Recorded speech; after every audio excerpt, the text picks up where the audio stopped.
clearly? Good. Thank you for confirming. Okay, we're going to start at 10:05 p.m. just to allow a few minutes for our other colleagues to join our call today. So let's start at 10:05 Malaysia time p.m. So we will sharply start at 10:05 p.m. Yeah, thank you so much for waiting.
Good morning, Jose.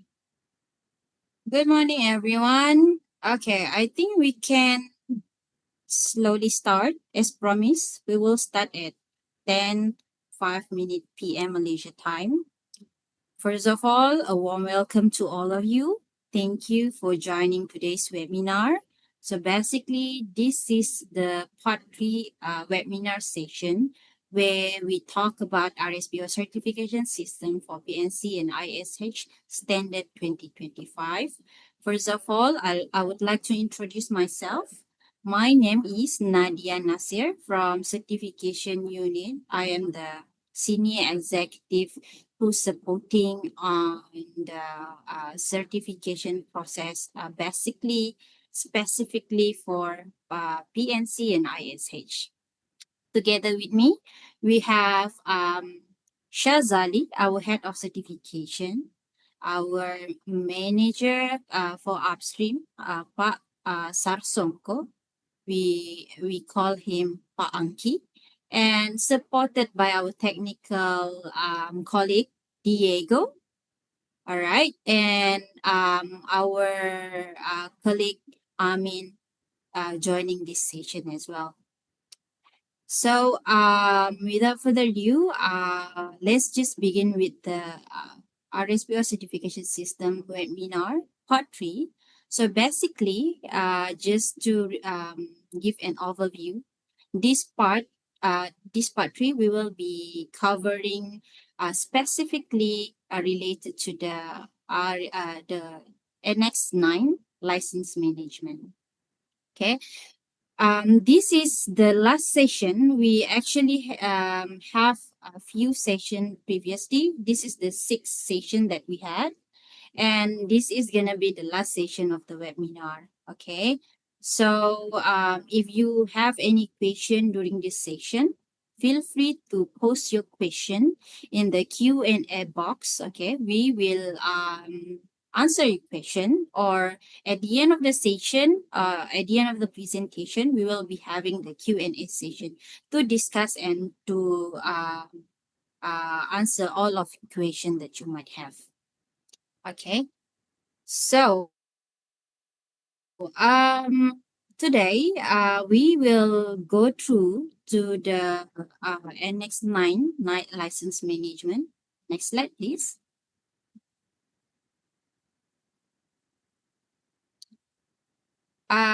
This is what we are going to cover today. We will provide some update on the certification system 2025 and the structure of the cert system 2025. And we're going to be covering a few topics like the license management and the interim process of FFB announcement. At the end of the session, we will be having the Q&A. All right. For your information, we will be sharing the slides presentation together with the recording and the transcript where we listed all the question posted with the answer at the end of the webinar. Okay, so let's begin with the update on the RSPO certification system. So this is the recap. We basically have explained and update you in the previous webinar, but for those who just joined today, perhaps this is something that you might uh, wanted to know. Next slide, please. Okay, so basically, the certification system for PNC and ISH standard have been endorsed by RSPO Standard Standing Committee (SSC) on 14 November. Okay, so for your information, the document is available on RSPO website. You can visit our website and in the resources section where all uh, docu- the document will have 5 languages, so you can download according to your preferred language, right? So, as mentioned, the cert system 2025 was endorsed on 14 November 2025, and it will become effective 6 months after its endorsement, where it will be on 14 May 2026.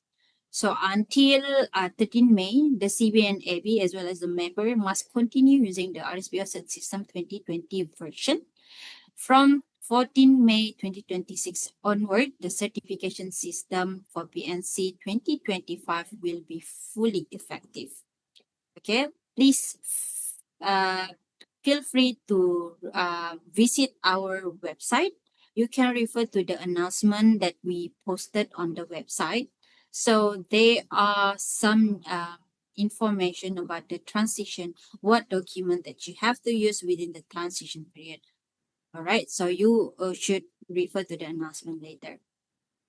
Next. Okay, so let's just quick glance on the structure of the RSPO set system 2025. So this is the front page of the set system. There are 7 sections. Next slide, please.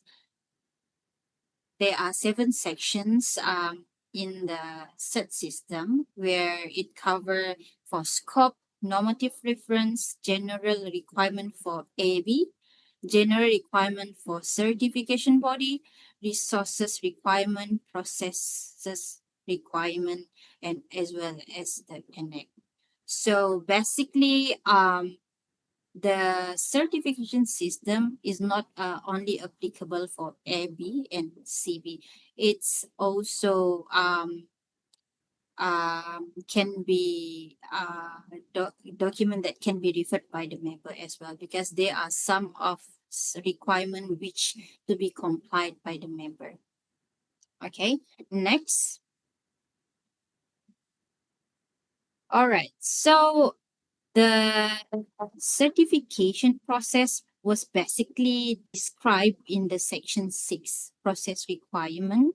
There are subsection talking about general requirement of for the audit, pre-certification, audit planning, initial certification, from initial conducting audit, certification decision making, which include the peer review process, annual surveillance audit, complaint and appeals, and as well as the license. Okay, but basically today what are we going to cover is focusing on the license management, which briefly stated in the section 6, but it was diverted to the Annex 9 of the certification system document. Next. So this is a table of the content. You can download and refer to the table of content and as well as the detail of the search system. There are few section where this is really important and crucial for you to refer in applying and compliance with the requirement system. Next. So basically, just for your reminder, the all the requirements are applicable for PNC and ISH certification in the cert system, unless it is stated otherwise in the document. For example, you may find some phrases as listed. This phase certification process does not apply to certification against RSPO ISH standard. Then the phrase continue with does not apply to ISH certification, not applicable for ISH standard, only applicable to ISH certification. Basically, if it's not applicable for ISH, there will be a statement, a phrase to state that it is not applicable or it is only applicable. Okay, next.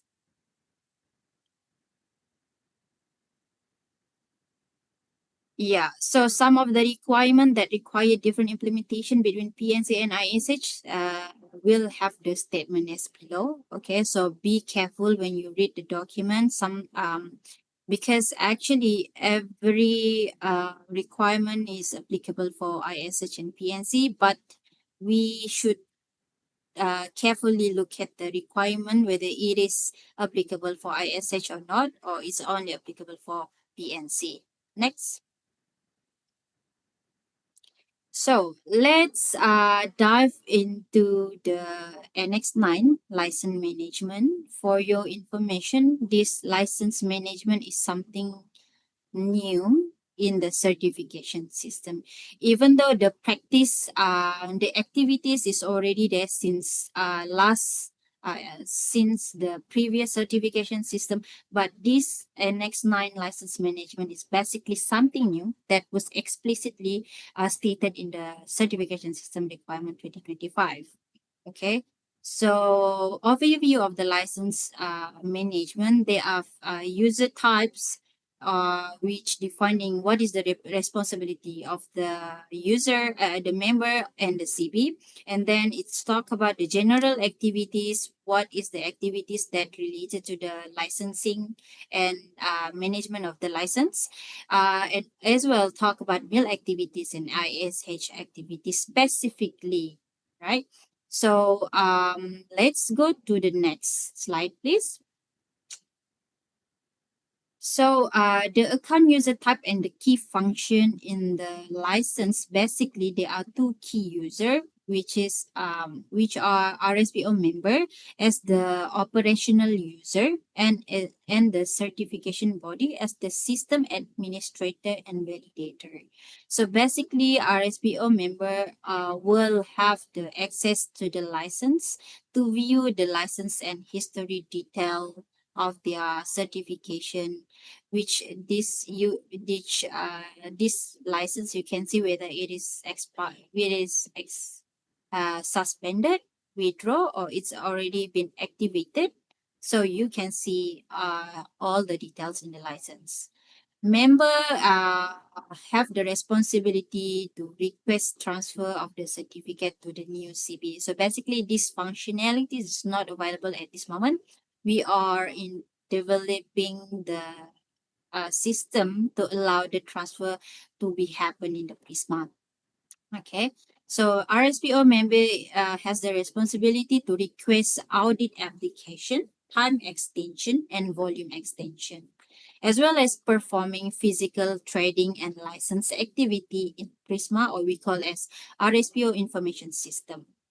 So CB have the responsibility to issue the certificate for the audit for the UOC that they audited, the one already certified. They will apply on behalf of for the license for the member to get the RSPO license. All right. So member will not be able um, to apply their own license, it have to be from the CB itself. Okay. And CB have the functionalities to request, manage, and monitor member certificate and license, including the extension. So basically, the extension can be initiated either by member or the CB. Next. So let's talk about the license validity. Basically, the license validity, the license um, may be valid for up to 1 year and extended maximum of 3 months. Okay, it remained active only when linked to a valid certificate, except for RC. Okay, um, basically there are start date rule for the license, where there are scenario for during the initial certification, led annual surveillance audit and recertification, and there are another scenario where it is for ongoing annual surveillance audit and recertification. Okay, so if you can look at this, the below uh, graphic, the below table, you can see for scenario A, request made after current license expired, where it is the license is already expired, or not yet have the certificate, or not yet have the license. Okay, this is for the case of IC, late ASA, and recertification. The start date of the license is the date to the request is made in the Prisma or RSPO information system. Okay, so basically the system now still allow the backdate, but as a good practice, the start date should be the date the request is made in the Prisma. Scenario B, where the request made while the current license is active, means that the license still active in the Prisma. They can just follow the start date. They can just follow the end date of the current active license, ensuring that there are no gap in the license validity. So that is the simple requirement that apply for the start date rules.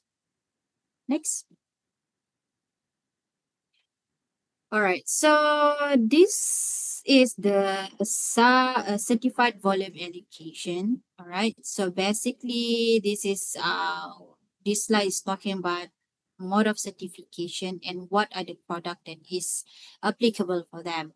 For example, meal and supply base. The product is FFB, CSBO, and CSBK. When I talk about product, I mean the certified volume. Yeah, right? So for grower without meal, it's only FFB, and for ISH in the eligibility and milestone A, the CV is only ISFFB, ISCSPO, and ISASBKO.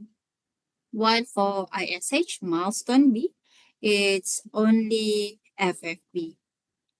All right, so I think this is already clear, but just to let you know that this already been explicitly stated in the RSPO certification system 2025. Next. All right, this is important to highlight that production versus sold volume, where this information, this data will be required during the finalization of the audit report as well in the pre-audit. Yeah, so for the actual production volume, the UOC must register the actual production volume, right? Um, the actual production volume produced during the active license period. While the actual sold volume, the UOC shall register the actual sold volume of the products as RSPO volume certified, other scheme, conventional, and RSPO credit where applicable during the license validity in the RSPO information system. during the audit, CB are required to verify all this data because all this information will be recorded and uh, stated in the universal audit report template. Okay, next. All right, so time and volume extension. As you are aware, for current certification, we only mention about time extension. How long does the what is the threshold of the time extension? What is the maximum? So basically, this is just to emphasize that the time extension maximum allowable period is only maximum 3 months. Okay, if let's say the time extension is required, it can be initiated by UOC or the CB, right? So the RSPO is the one who going to review and approve the time extension. Now, there are some condition that was stated in the certification system for the time extension. Okay, the time extension um, explicitly mentioned in the certification system to adhere the following condition. First, the request is met during the active license. Unfortunately, if the license is expired, nothing much that we can do. The time extension cannot be requested anymore because the license is already expired. Okay, and if you wanted to request the time extension, make sure that the UOC hold a valid certificate. And then as mentioned earlier, the time extension is limited to 3 months from the origin license ended. So if it's already expired, then it's considered that the license, all the transaction is no longer can be treated as certified product. Okay, and just to emphasize, this is the new requirement added in order to request time extension. The ASA or RC has been conducted within 8 to 12 months prior to the expiry. In order for us to approve the time extension, we wanted to identify whether the ASA and RC was conducted earlier. If it's not conducted before the time extension, unfortunately, that we are unable to approve the time extension. Okay. All right. So next is volume extension. Volume extension can be initiated by either UOC or the CB if there is any projected overproduction of the volume. So the final request will be reviewed by the RSPO, and as well as we will grant the approval if all the information is in according to the correct information. So basically, what the information that we are required during volume and time extension is some supporting documents. For volume extension, we would like to know how much the FFB that is received and how much it is CSPO, and CSPK. All right. We do receive some time volume extension that is only specifically for CSPO, and we are wondering what happened to the CSPK and how much FFB. So the information should be provided to support the request. All right. And just to note that volume extension is only applicable for MSB for ISH. Okay, next. All right, so next we move to the removal. Okay, so removal is basically trigger from the projected overproduction of certified volume. So the removal process to be initiated by the UC. Okay. And then the final request will be reviewed by the certification by the RSPO certification unit. Okay. So hold on. The condition, the removal of CV shall be performed if the product is sold as conventional or other scheme, under production, loss of damage. So this is not applicable for ISH. Yeah? And then the milestone B have exception. Volume extension is strictly only for MSB, while eligibility and milestone A will not be able to perform any volume removal or volume extension. Next.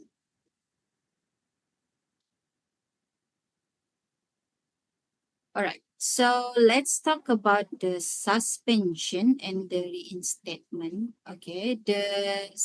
Upon during the audit, in the case that the license, there are a few um, trigger point that will resulted to the suspension and withdrawal. So there are few requirement that to be applied for the CB and the member.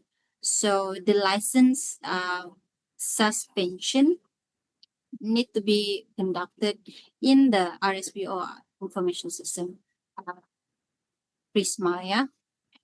Uh, The CB have to immediate revocation of the UOC access to the physical trade reporting and trading function in the RSPO IT information system. Okay, the CB shall update the status of certification, whether it is suspended or it is withdrawn in the system, and notify RSPO of any decision to suspend or withdraw the RSPO license within 5 days from the effective date of certification, suspension, or withdrawal decision. Okay, so as you can see the diagram there, the effective decision, suspension, withdrawal, or reinstatement will have another 5 days window to notify the RSPO. Okay, so what is the consequence of the suspension or withdrawal? First, the consequences is loss of certification claim. The UOC no longer be able to claim their product is RSPO certified. Okay, and for the license suspension, the UOC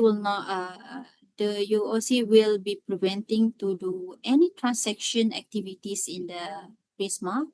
Any unconfirmed transaction in the RSPO in the Prisma will be cancelled, and delivered product will be treated as non-certified. Okay, for certificate suspension only, if the PNC certificate is suspended, the mill may continue still processing the RSPO certified FFB received prior to the effective date of suspension into CSPO and CSPK. However, it only be able to process but not selling the product, the output as the certified product during the suspension. Okay. And then for the certificate withdrawal, where the RSPPNC and the RSPISH certificate are withdrawn, any remaining stock of certified product will be treated as non-certified, okay, including the physical stock and what is needed in the mass balance keeping system.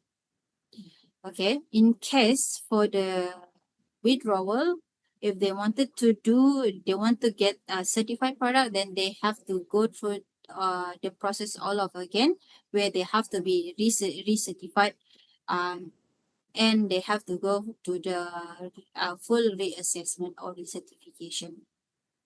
Okay, next. All right. Now let's talk about meal activities. There are a few activities stated in the certification system. This is newly included in the set system. Basically, there are few activities. First, the confirmation of the FFB announcement.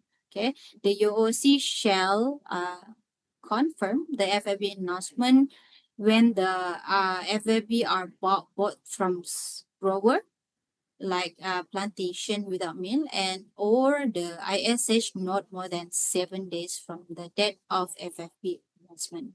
Okay, and then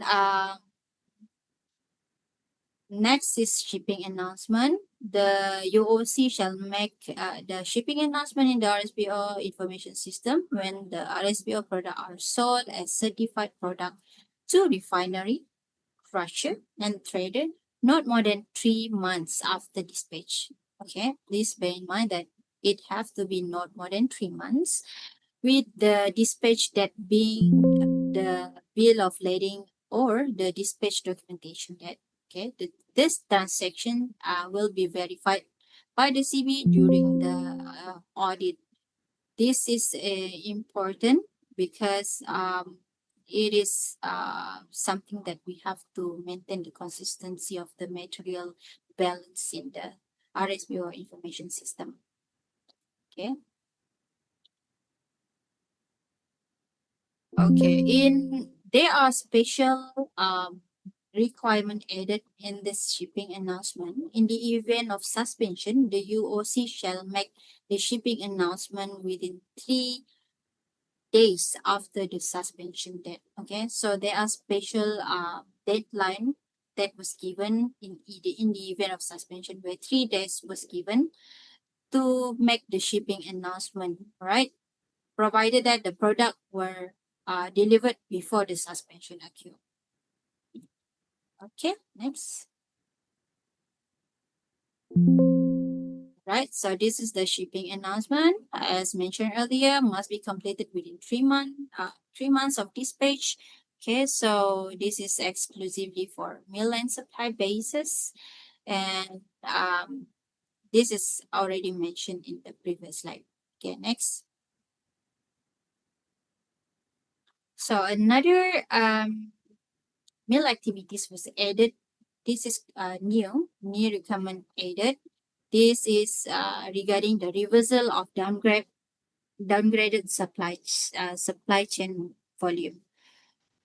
So as you can see on the graphic, the in case of the mill operating under both IP and MB, the supply chain model, once the mill initiated downgrade of IP product to MB, the volume is treated the volume no longer be reverted to IP.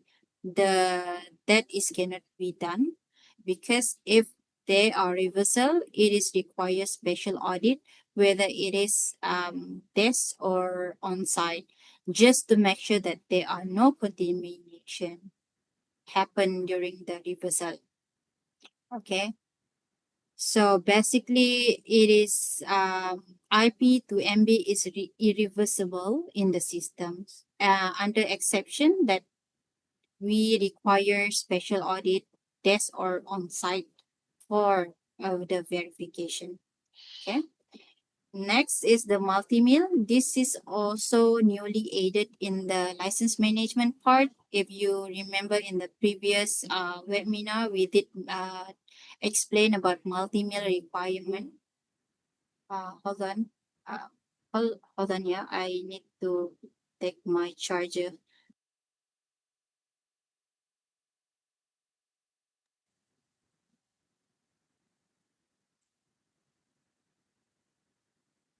Hi everyone, this is Sarsongko. I will be replacing for a while for Nadia's presentation. So for the multi-mill operation, there will be a single master license and shared certified volume for the participating mill. For example, there are 2 mills or 3 mills. So the volume is shared across the participating mill. However, they will be only have one trading account. And upon shipping announcement later during when this multi-mill want to create the shipping announcement, there will be another option in Prisma to choose where is the actual production is specific that will go for the shipping announcement from the each of the participating mill. Next slide. Now, this is the credit allocation. If please note that the first one is for the meal and supply based calculation, where the maximum allowable credits we calculated from the total certified CSPO volume minus or deducted with the actual physical CSPO that has been sold via IP and or MB. So, for example, the total certified CSPO volume is 500, and then the actual physical CSPO that has been sold is 300. So the maximum allowable that can be sold as credits for the meal is 500 minus 300. So the allowable credits is 200. And for the independent smallholder ISH calculation, at the below, the maximum allowable credits, we calculated for the FFB volume. However, please note that this calculation is only applicable for the independent smallholder group that's certified against milestone B phase. Because for the eligibility and the milestone A phase, we already directly give the to the independent smallholder group the three credits: ISCSPO, ISCSPKO, and ISCSPKE. However, for the milestone B, we only give them the FFB amount or FFB volume, and later they need to choose whether they want to sell it as certified physical FFB via FFB announcement, or they want to allocate it or convert it the FFB volume into the three credits, the TIS credits. So for the maximum allowable credits for the MSB, we calculated from the for the amount of certified FFB volume minus the actual physical certified FFB that has been sold via FFB announcement in the Prisma platform. Okay, if the physical FFB volume is sold as conventional, it will not be calculated here because they can, for the conventional, they can choose. So, for example, the FFB volume is 1,000, and then the the physical volume that has been sold as conventional is 500. So it's not 1,000 minus 500, it's just 1,000, because the calculation here required for the physical FFB is sold as certified. Next slide.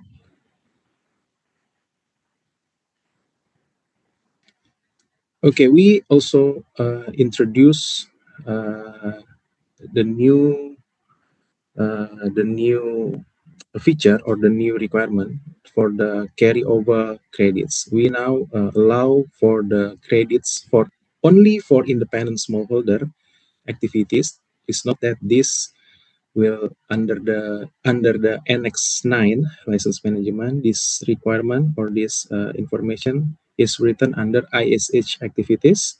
That is means that the carryover this carryover only applicable for the independent smallholder group. What is the carryover of credits? Carryover of credits is when there is a number of unsold credits that is in the license period, and that unsold credits can be carried over to the next license period.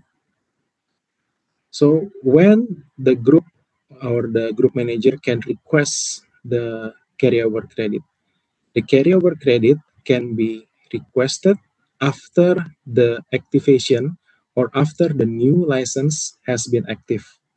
So for example, I have a license from 14th of May until 2026 until 14th of May 2025 until 13th of May 2026, because today is only 13th of March 2026. still in the same license, so I cannot request for the carryover for this unsold credits that is happened at this current license period. I only can request the carryover credits when my new license on 14th of May 2026 already activated. Okay, please note that the carryover, the unsold carryover, is not we calculated not based on the previous certified volume, but rather from the actual FFB production that is produced by the independent smallholder group during the previous license period.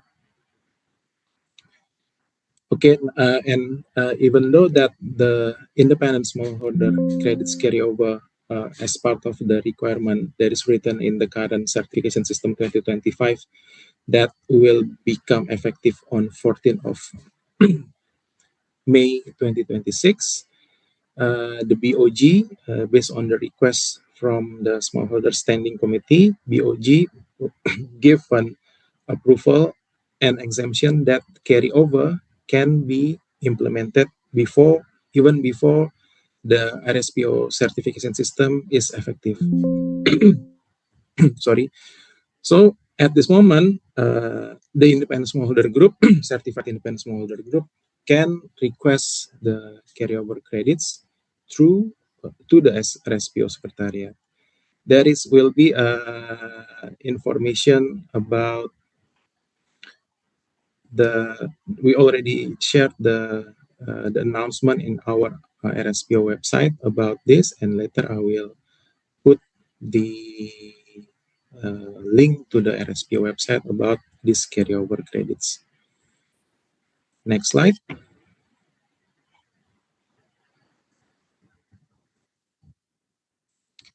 Now, how about if there is oversold of credits? This is for meal and ISS group. So there was some situation where mills oversold the credits, and also independent smallholder group also oversold the credits. So the consequences between mill and independent smallholder group is different. The consequences for the mill, it is mandatory to buy back as much as the amount that is oversold. For example, this particular mill, they oversold to sell the RSPO CSPO credits for 100 CSPO credits. So the consequences, they need to buy back the they need to buy back for the amount of 100 RSPO CSPO credits. But however, even though they buy back, the volume that is bought cannot be sell again. It will be freeze under their account because it's to make a correction of the oversold. And how about for the consequences for the independent smallholder group? So in any case that there is a oversold of the credits, in the next license period, the same amount for the credits that is oversold will be deducted in the RSPO information system, which is Prisma. The CB need to inform the RSPO and written the case in the audit report, and also notify the RSPO when submitting the license request, requesting that there is need for the amount that need to be deducted. It is a bit different from the deduction from the previous practice, because from the previous practice recalculated back the amount of the credits that has been sold to the FFB amount and the FFB amount that needs going to be deducted. However, this implementation is based on the discussion during the development of the document is considered not fair, because if we deduct the FFB amount, all of the three credits volume will be deducted, even though that only, for example, type of credit, let's say CSPO, that is oversold, and the other CSPKO, then PKE is not oversold. Next slide. For the ISH activities, we still maintain the multi-phase submission of independent smallholder group. There could be independent smallholder group who requests for the member certified against different phases of the standard. So in independent smallholder group standard, there is three phases: eligibility, milestone A, and milestone B. So we allow for the group to decide whether how many group that will go for eligibility, how many group member or smallholder member wants to go for eligibility, how many smallholder members wants to go for the MSA or milestone A, and how many smallholder members that wants to go for MSB. They can directly go to the milestone B. However, they can also decide to choose the multi-phase approach. So what is difference? So of course the group information will be different in the certificate and audit report. The CB needs to check differently, and the scopes is also differently, where the calculation of the sample as presented in the section in the part 2 for the independent smallholder also differently, because for eligibility calculation milestone A and milestone B, it has a different formula to calculate the sample. And later for the certified volume, the CB needs also be careful, because the certified volume need to be split for eligibility, milestone A and milestone B. Remember, for eligibility, only 40% that can be claimed as ISFFB from the total projection or forecast for the annual FFB. And for milestone A, it's only 70% that can be claimed as ISFFB, while for the MSB, they can claim 100%, and also they can sell the certified FFB as a physical certified FFB to the certified mill. Next slide. Now for the independent smallholder and also grower plantation that is certified for the plantation, they have feature, we call it as FFB announcement. FFB announcement is the record, to formally record the selling of the certified FFB physical product from the independent smallholder or certified group or the certified grower to the certified mill. And when the FFB announcement can need to be initiated or need to be submitted, it is within 14 days from the physical dispatch of the FFB. And the seller, so after the seller initiate the FFB announcement, uh, within 7 days, the buyer, the certified mills as the buyer, must confirm, must review, and also confirm the announcement. Next slide. Now, in the document, we introduce the FFB announcement for the crop diversion. So in the past, this is a new information in the certification system document, because from the past we consider the input from the RSPO member that how about if there is a crop diversion that is happening from mill to another mill. For example, there is a mill A and also mill B under the same RSPO members, and the mill A having a mill breakdowns or annual maintenance or inspections, and the FFB that comes from the supply base of mill A need to be processed, need to be delivered and processed at the mill B. So For now, the mill A as a seller, they can initiate the FFB announcement where it is to formalize the movement of the certified physical FFB to another mills, so that in the another mills, the information and the traceability of the FFB will continue.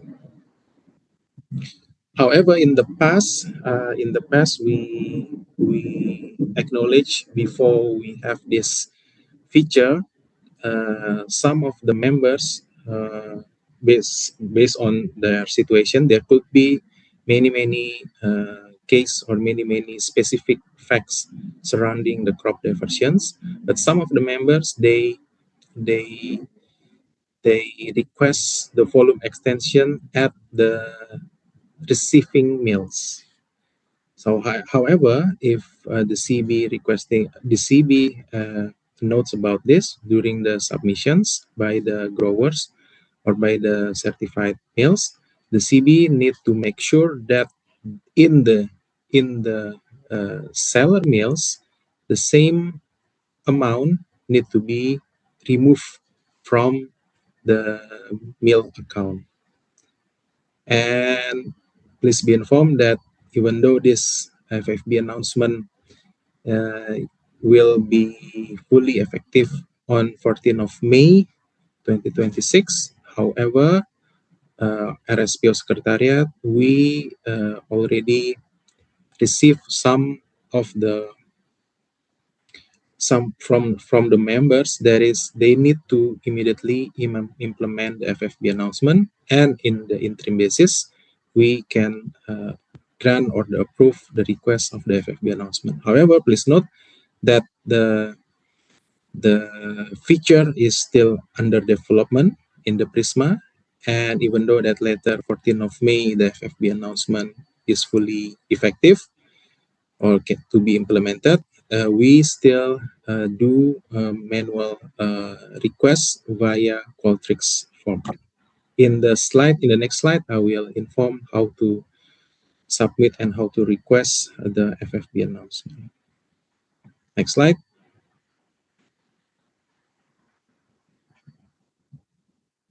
Now we go for the interim process of FFB announcement, as I mentioned.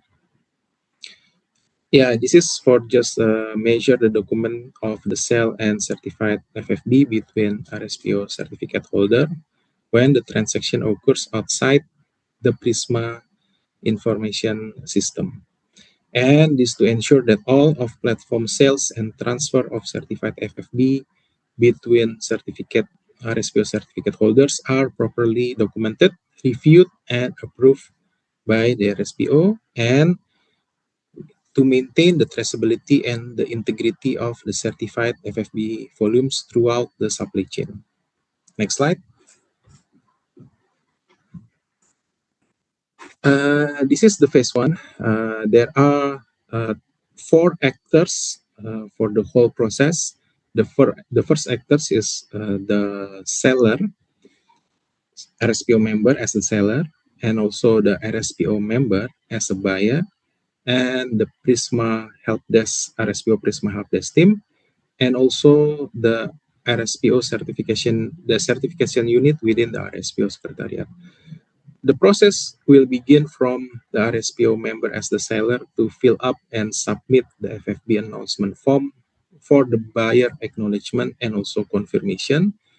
Once the buyer receives the FFB announcement form from the seller, the buyers need to review the FFB announcement form and completed the form and then resubmit it back to the seller.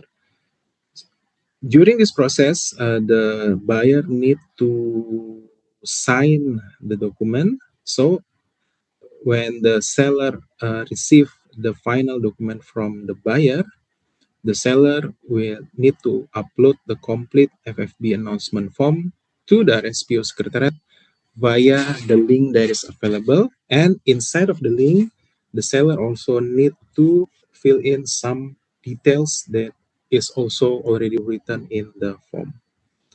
Next slide.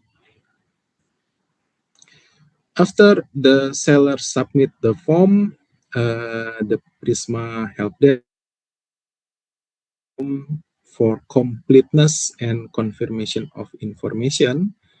Once it is reviewed that the information is complete, the Prisma help desk will assign the request to the RSPO Secretariat Certification Unit, and the certification unit review the FFB announcement and provide the Prisma help desk with whether the approval status or rejection of the FFB announcement form. Next. So from the RSPO Secretariat, if it is approved, then Prisma RSPO Prisma help desk need to proceed with make the adjustment. So we'll deduct the CSPO and CSPK volume from the seller, and then also make the additional or add the FFB amount in the buyer's side. How about if it is rejected by the RSPO Secretariat Certification Unit? If it is rejected, then the Prisma Help Desk will notify both seller and buyer on the status of the FFB announcement form, and the both seller need to revise the necessary and resubmit the request back to the Prisma Help Desk, and it will goes back to the first steps of the process. Next slide. Now this is the bigger picture of the process. So there are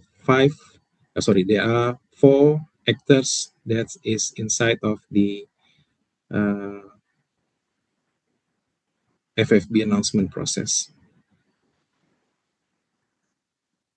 Next.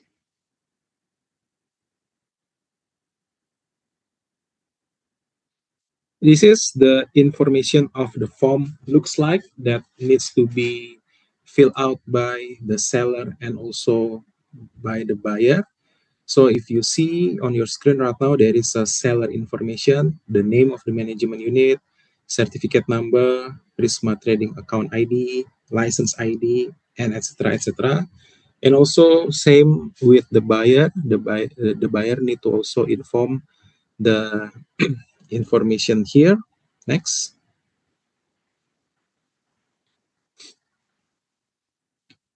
And then in the next, there is a volume to transfer. You can see there that volume to be deducted is on CPO and also the CSPK, and we also ask for the oil extraction rate and also the quantity of FFB. Why it is different? Because remember, right now in Prisma, we only have certified volume of CSPO and CSPK at mills account.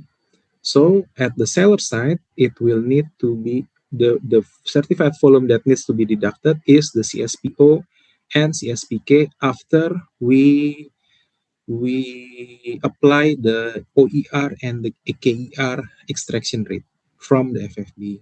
While at the buyer side, it will the same as when they receive the FFB announcement from the independent smallholder, certified independent smallholder group, where that the volume that comes in as the flow in is in the form of the FFB.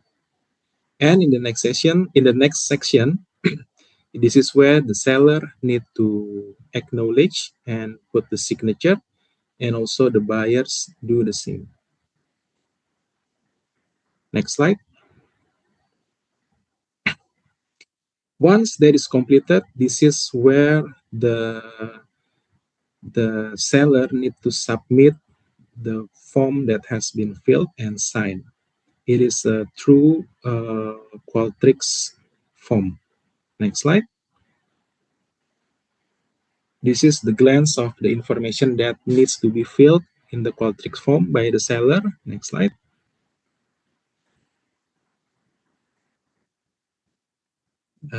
volume to transfer, and also volume to deduct. Well, what is the how many is the CSPO, CSPK, and from IP or from MB. Next slide. And also this is where the seller need to upload the FFB announcement form that is already completed and also signed by both buyers and and sellers. And after fill the acknowledgement, the seller can click submit, and the submission will be flow to the RSPO Prisma Help Desk for the next step of review and process. Next slide.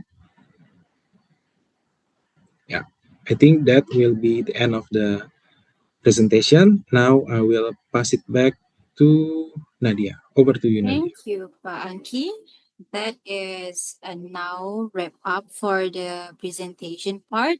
Now let's move right away to the question and answer session. We have a few questions in the Q&A box, but feel free for those Latam colleague, feel free to ask your question in your preferred language. We have our regional colleague, Diego, will have to interpret your question accordingly. Okay, so let's go to the first question. Um, so the question is coming from Alejandra. Alejandra is asking a meal hold both PNC and ISH licenses. The PNC license was not renewed for a 2 months period between ASA 1.1 and ASA 1.2.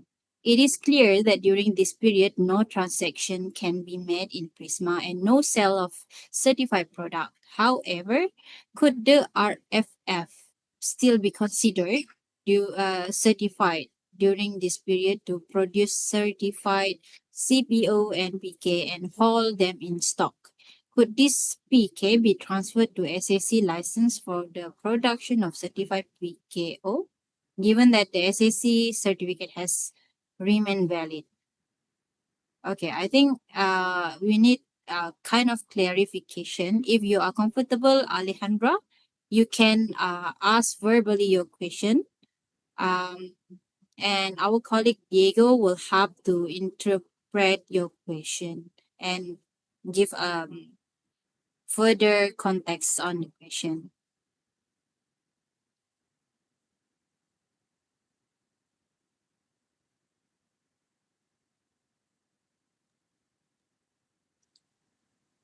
Alejandra, are you okay to ask your question verbally?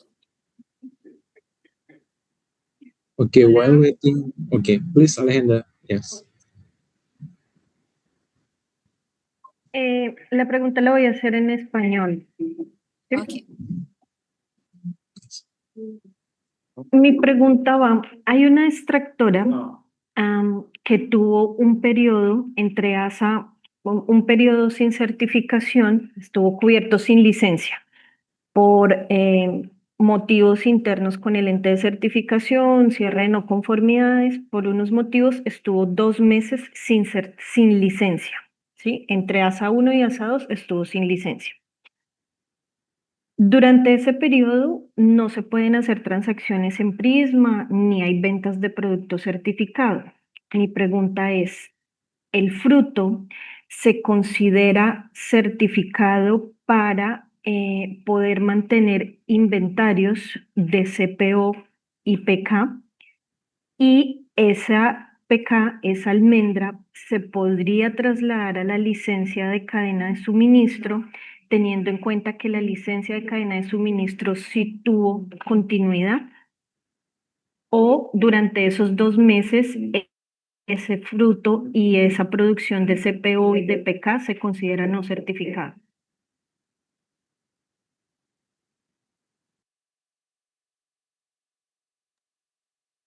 Thank you, Alejandra.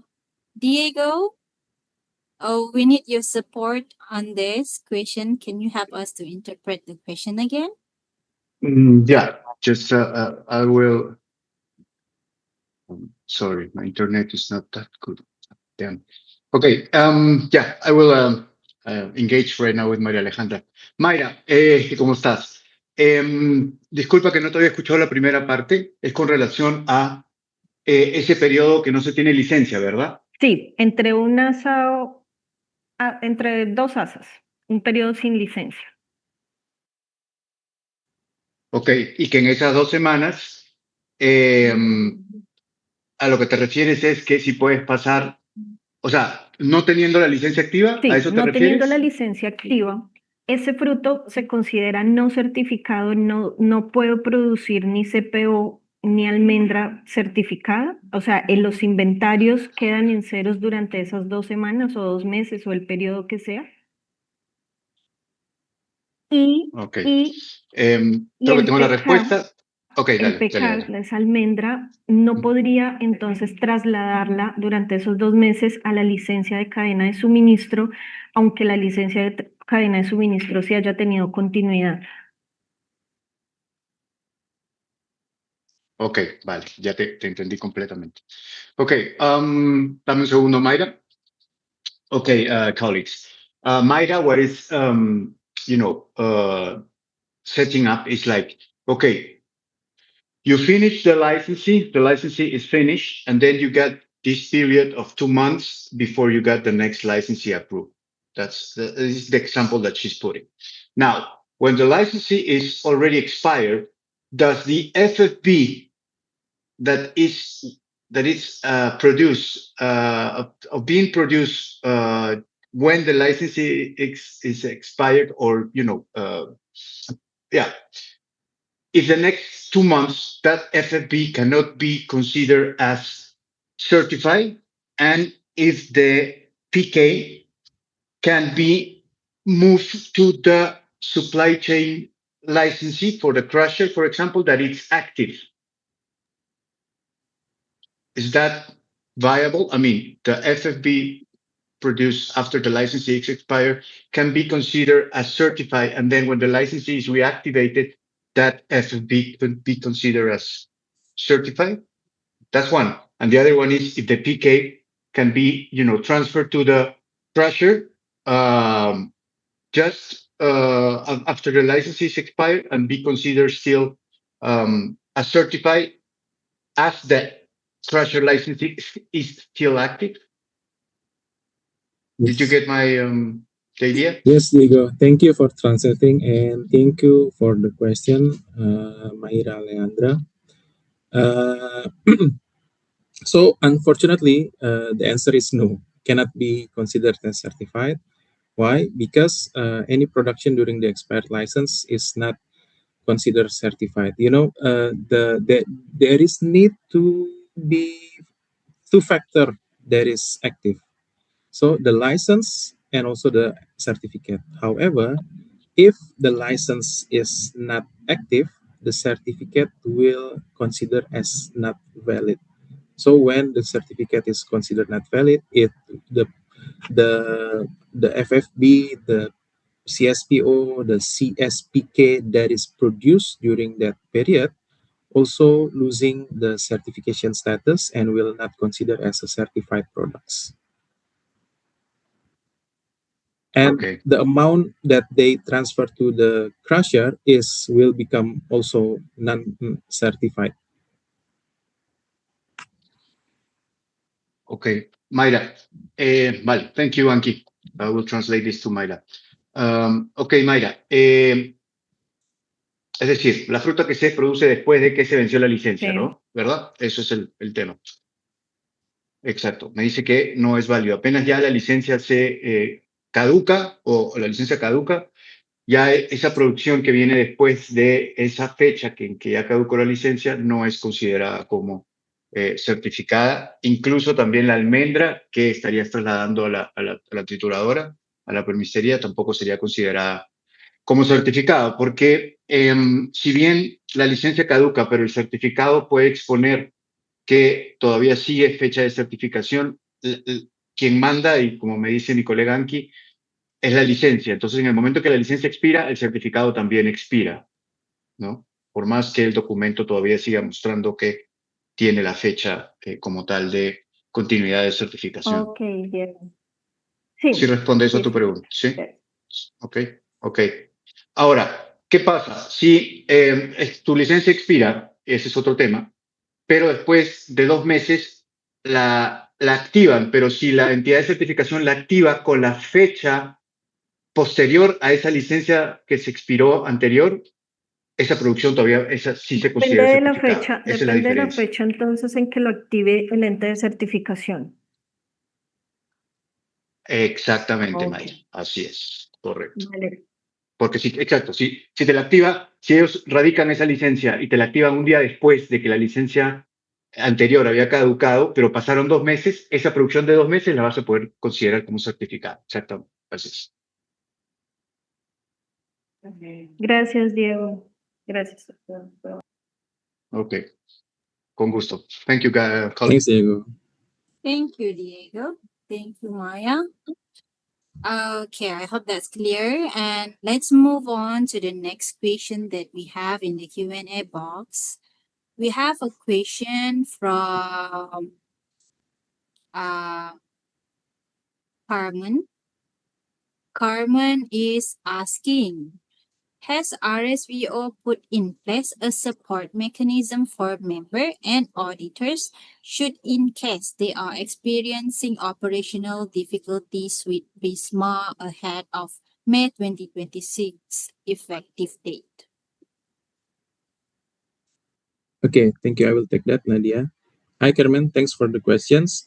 Yeah, we have a support mechanism in place for the members, for also for the auditors, and it's also already being implemented since the deployment of the Prisma. You can ask support from the Prisma help desk at rspo.org. However, I will strongly encourage for the members and auditors who seek support from the Prisma Help Desk to describe your challenges, your difficulties, or your questions or need for assistance in detail in your email to the Prisma Help Desk. This will help the Prisma Help Desk to understand your situation and also providing the correct or the correct assistance based on your needs. You can also you can also to attach some of the documents for reference so that Prisma Help Desk team will understand of the context of your issues to them. Thank you. And one more, I would also suggest, if Diego doesn't mind, you can also type the mail or CC our regional colleague. So regional colleague, we can jump in the conversation whenever it is necessary to provide context for both uh, the Prisma Help Desk and also the RSPO member when the Prisma Help Desk send a response asking for further clarification or further information from the members. Thank you. Thank you for the question and thank you for the answer. I hope that's clear. Now let's move on to the next question. Jose Coronado. Jose is asking related to RFF transfer. I understand that a PNC certified extraction plant with its own supply base that justify damage to its plant or maintenance could sell this RFF as to another certified plant. Yes, Diego, can you confirm that RFF is FFB? Yes, that's right. Yeah. FFP. Okay, thank you. Okay, yes, thank you. Yes, you are correct, Jose, that in case there is damage to the to the mills or to the extraction plant, or there is a maintenance that is happening, the mill, the UOC can not sell, or not, it's not sell actually, but deliver to the another plant that is that justifiable reason needs to be provided. The process is, first, if it is happening, the members need to inform RSPO Secretariat first. So later we can review the situation whether the FFB announcement is applicable or not, and if it is applicable, after we provide uh, uh, not approval of the technical request, but the principal approval to do the FFB announcement, we will provide you with the necessary form and also necessary steps. That is also to answer Adriana questions. That yet the form is already available, but the member is need to request the principal approval first from the RSPO Secretariat. Before this is happening before the the 14th of May, because currently the document is not effective yet. Over to you, Nadia. Thank you, Pa Anki. Now we have five more questions in the Q&A box. I just want to remind to all of the participants, if let's say you don't want to write your question in the Q&A box, please raise your hand. We will allow you to talk, and we can you can ask the question verbally. Yeah. Okay. Meanwhile, waiting for other participant to raising their hand, let's just take a question in the Q&A box. So basically, this is coming from Fahmi, M. Fahmi. Fahmi is asking about the ISH. For ISH, what if the credit has not been sold close to ASA 1? Because this will be a challenge for ISH to prepare ASA 1 for UOC. Because it has not been able to show the impact of following RSPO certification to member. Is there a solution to this? Thank you, Nadia. I will take this question. Thank you, Afami. Yeah, there was some cases that happens to the independent smallholder, even that they cannot sold the credits near to the end of the license period and the certification status, and also the next annual surveillance audit is also impacted. However, we in the RSPO Secretariat, we only can provide, that is one of the reason why then we provide the carryover credits for the independent smallholder, right? For the independent smallholder, so that they can still transfer or use the unsold volume for the additional time until maximum 12 months, or uh, as long as the next license, the length of the next license period is. It is also encourage the we also encourage the group manager of independent smallholder group to define their business strategy. I think it's also mandated in the ICS indicator to how then they can make the selling of the credits, because sometimes we need to also understand that it is sometimes the independent smallholder group, they want the best price and keep the best price on that level, and doesn't want to adjust on the market situation. I think in the group manager, he or she need to be aware and need to be flexible on the consideration when to sell, when to hold the price, and when to adjust the price, so that the independent smallholder group as the whole will not lose the opportunity to sell the credits in the RSPO market. Thank you.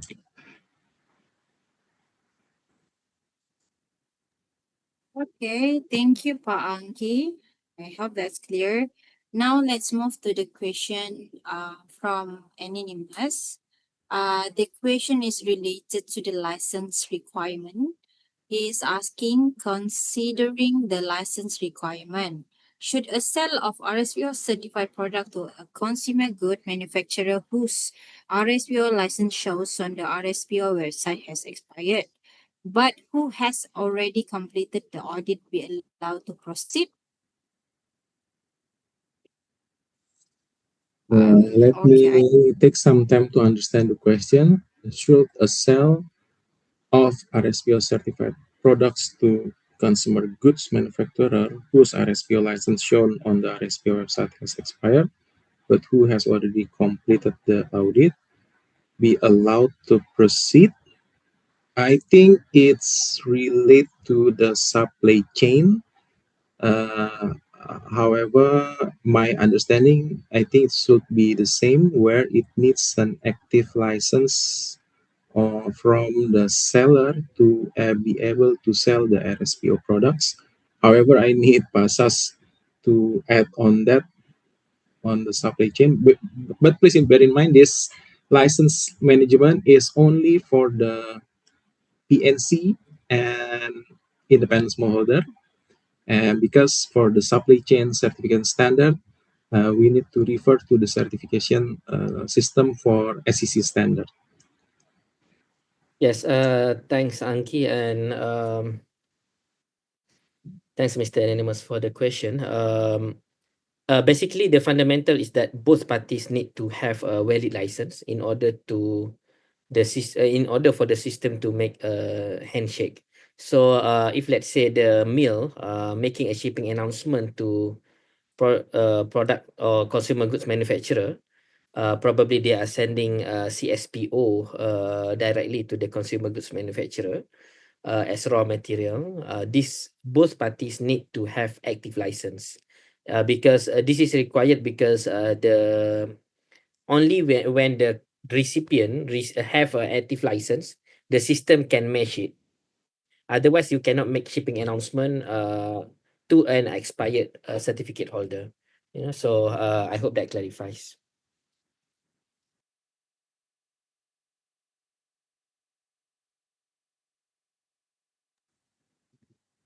thank you, Shazali and Pa Angki, for the answer. I hope that is clear. Now let's move to the last two questions. But I will still allow for those wanted to ask the question verbally. Okay, I can see raising hand. From Remy Solo for Irina. Um, he or she is asked raising the hand. I will allow you to talk, and you may proceed to ask your question.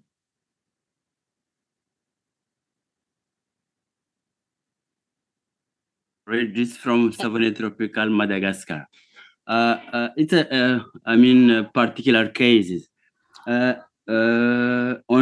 January, we have our annual surveillance audit. And unfortunately, on March 10th, 2026, a cyclone came and destroyed. You are on the way to finalize the evaluation loss now, but most of our adult palm trees fall down, and it changed completely the volume declared on Prisma. My question is, should we right away change all the information in Prisma in order to be roughly go near the volume forecasted now because it significantly decreases, or should we wait the end of the harvest campaign, which will be on July, to adjust all the information on Prisma? That's the first question. The second question is, we are on the way to solve all the non-conformity related to the annual surveillance audit, but from our evaluation, maybe a part of our evidences, our proof, are destroyed by the cyclone, and we will ask, how do you manage to settle. That's the two questions we have.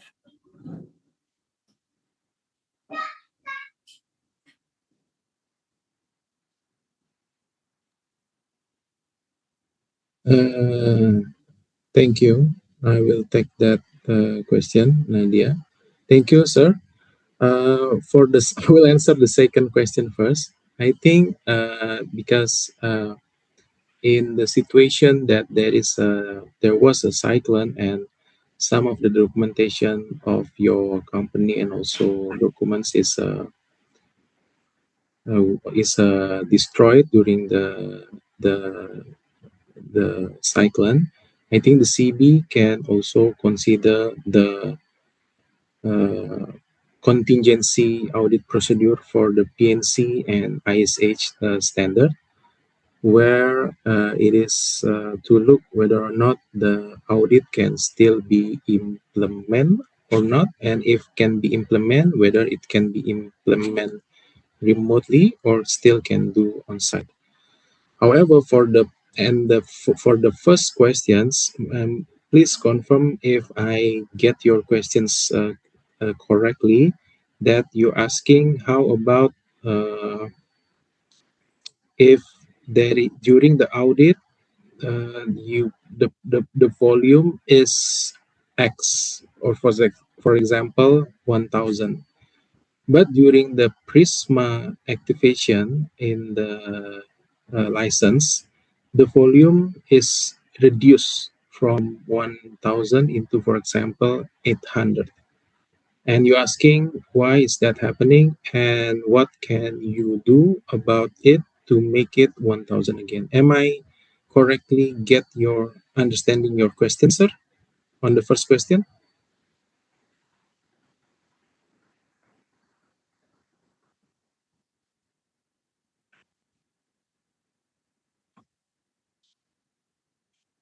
Nadia, I think we need to provide the access, open the mic again for the Oh, okay. Mr. Yes. Remy. Oh, sorry. Yeah. Go ahead.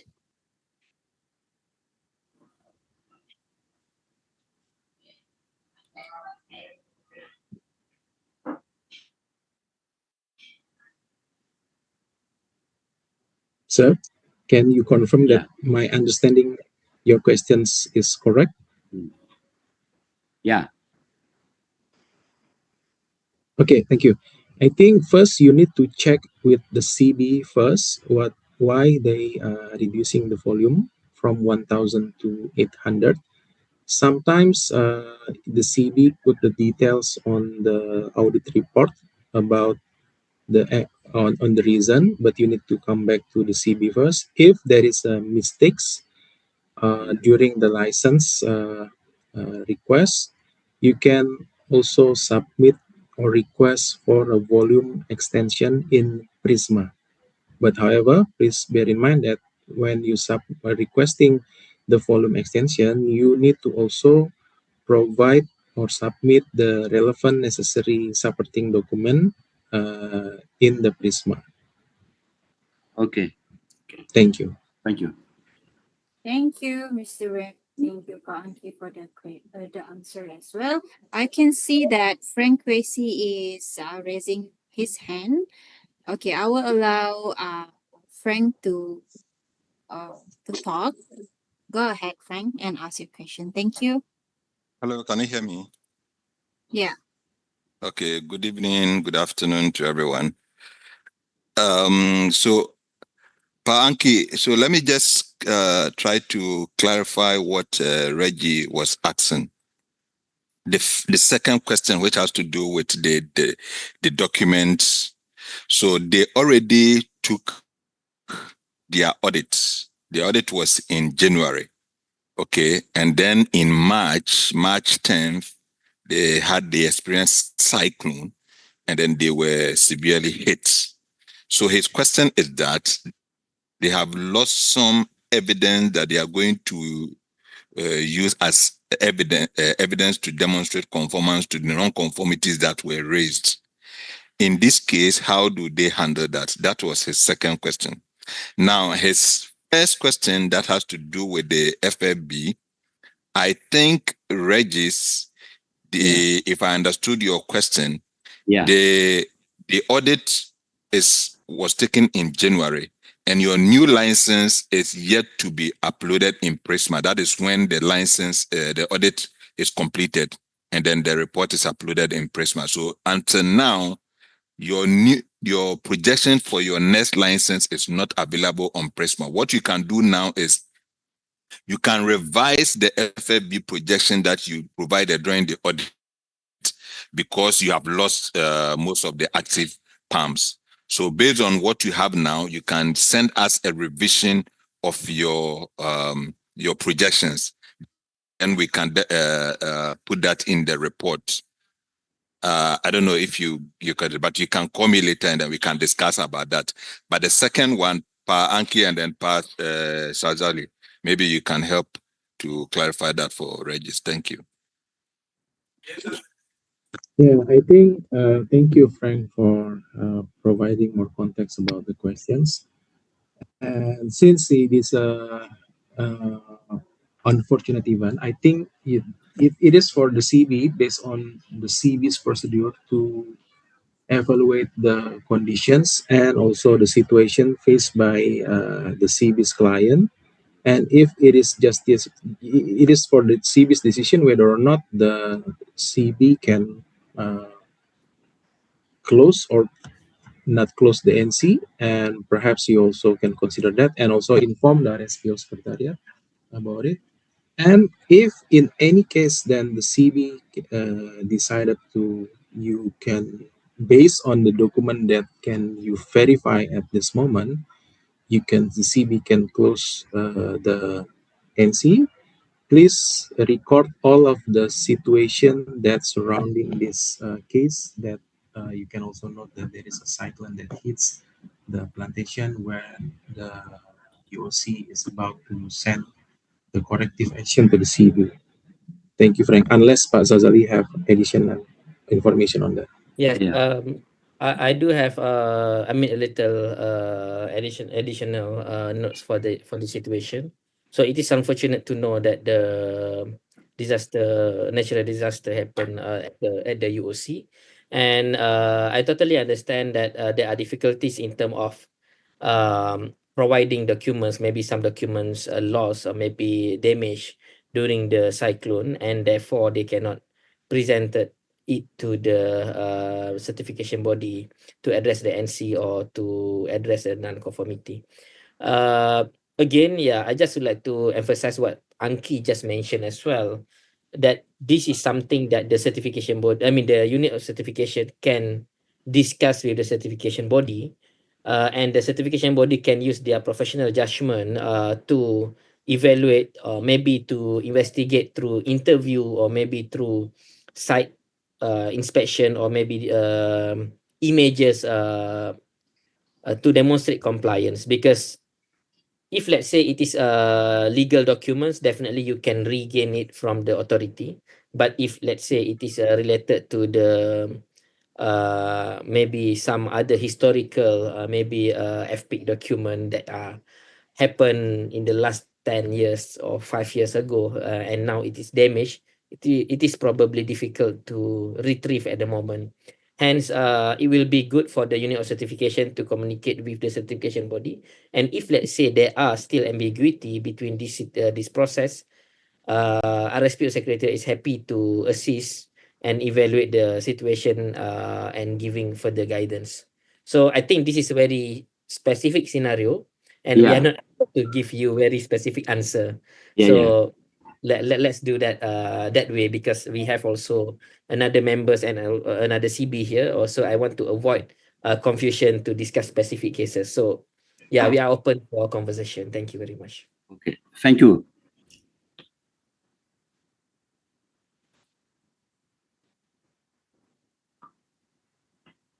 Thank you for the answer. I think let's take one last question from Ruth regarding the section 6.2.1.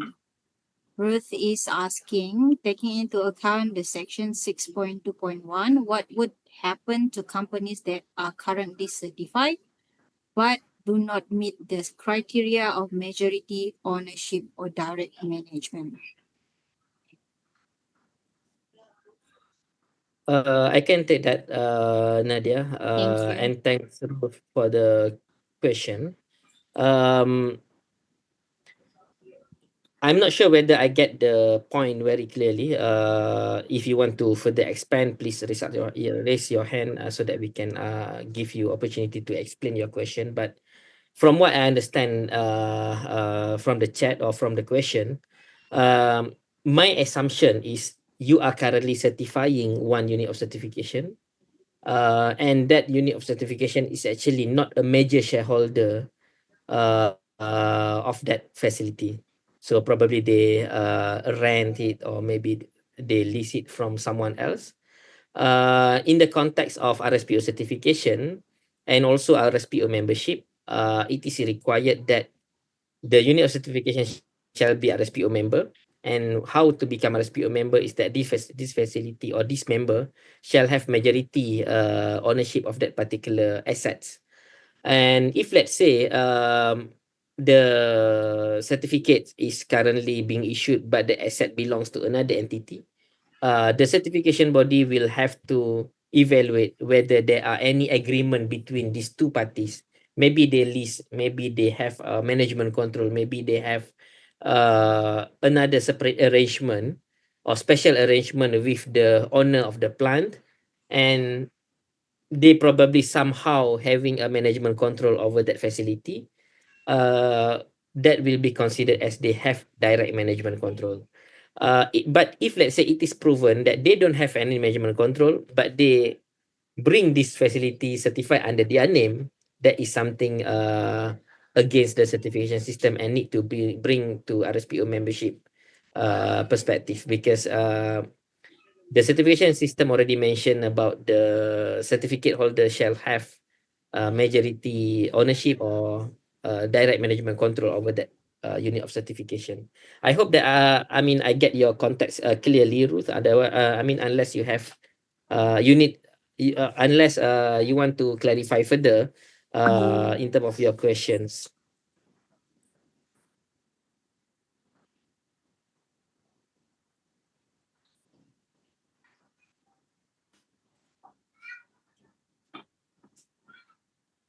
Anything, Ruth, that you want to talk, or I mean to further explain, or do I answer your questions?